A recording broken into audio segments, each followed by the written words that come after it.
Sorry babe, late ako.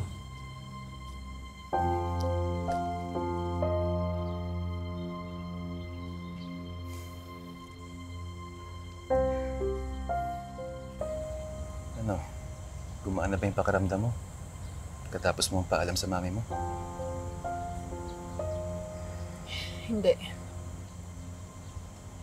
Kasi ngayon, wala na talaga akong pag-asa na buhay pa siya.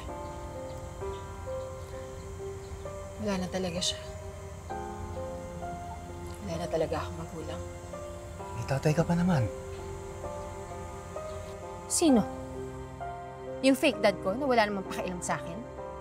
O yung totoo kong tatay na hindi ko naman makausap? Na hindi ko nga malapitan dahil bantay sarado ng mga polis? And what's worse, I heard he's mentally unstable.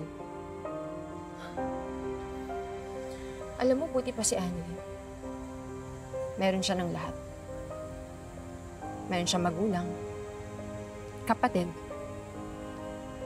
Ako may kapatid nga pero hindi naman ako kilala.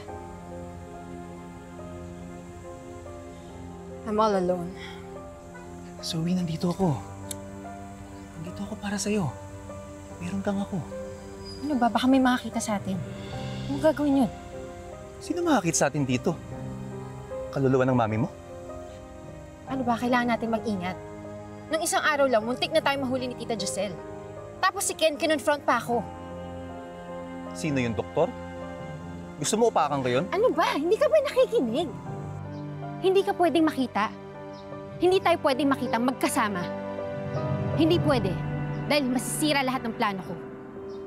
Igaganti ko pa si Mami dahil hindi pa nagtatagumpay lahat ng plano niya laban sa mga tanyag.